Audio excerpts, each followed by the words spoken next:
జీ5 ఉండగా మీ favourite TV shows ని మీరు అస్సలు మిస్ అవ్వలేరు. Complete free. దీనివల్ల ఏమవుతుంది? ఈ బాంబున్న కమలాన్ని తీసుకెళ్లి వాళ్ళిద్దరి మధ్యలో పెడతాను.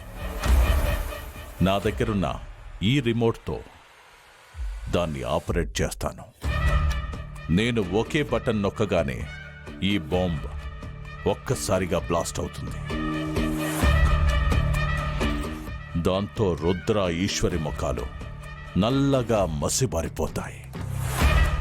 శుభమా అని సీతారాముల కళ్యాణం జరుగుతుంటే ఇలాంటి ఒక చిన్న బ్లాస్ట్ అందరిలో ఎంత కంగారును పుట్టిస్తుందో ఒక్కసారి ఆలోచించు. ఇక ఏం చేయాలో నీకు తెలుసు కదా. అవును కేడి, ఐడియా చాలా బాగుంది. ఇది పేలగానే ఇదంతా ఈశ్వరితో కలిసి రుద్ర కళ్యాణం చెయ్యటం వల్లే జరిగింది అని అపోహ నేను కలిగిస్తాను. ఈశ్వరితో కలిసి కూర్చున్నందుకే రుద్రకి ఇలా అయింది అంటే రేపు నిజంగా పెళ్లి చేస్తే రుద్రకి ఎంత ప్రమాదమో అని మా యశోదక్క ఆలోచించేలా చేస్తాను. ఇలాంటి విషయాల్లో నువ్వు ఆరితేరిన దానివి రత్నాంగి. అది నేను మళ్ళీ నీకు ప్రత్యేకంగా చెప్పాలా? సరే, ఇంతకీ ఆ కమలం తీసుకెళ్లి వాళ్ల మధ్యలో ఎలా పెట్టబోతున్నావు? అన్నీ చెప్పేస్తే థ్రిల్లే ఉంది రత్నాంగి. నేను చెయ్యబోయేది చూసి నువ్వే షాక్ అవ్వాలి.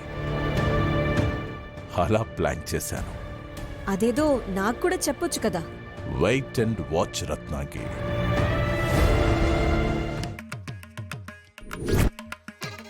ఈయన గారి తలకి ఇంకోసారి గుద్దుతామంటే అవ్వడం లేదేంటి?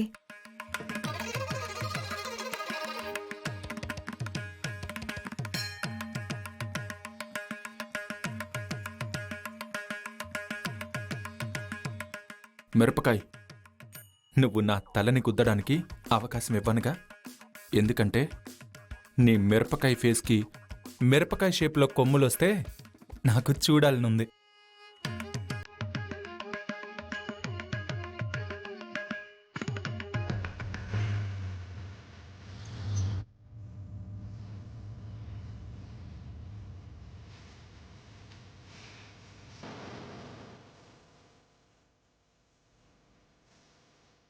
అజయ్, ఒకసారి చూడజయ్.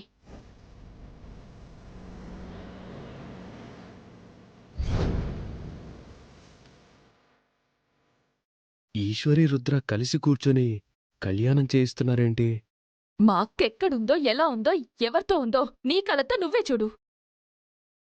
ఒక పక్కేమో నిన్ను పెళ్లి చేసుకుంటాను, నీతో తాళి కట్టించుకుంటాను అంటుంది.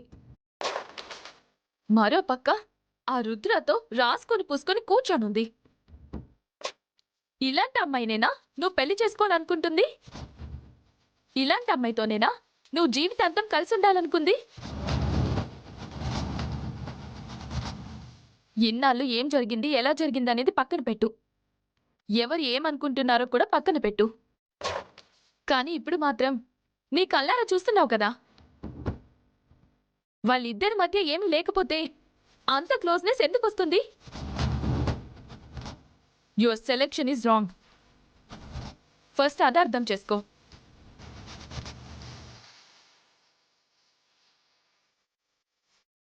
జీ5 యాప్ డౌన్లోడ్ చేసి అన్ని ఎపిసోడ్స్ పూర్తి ఉచితంగా చూడండి.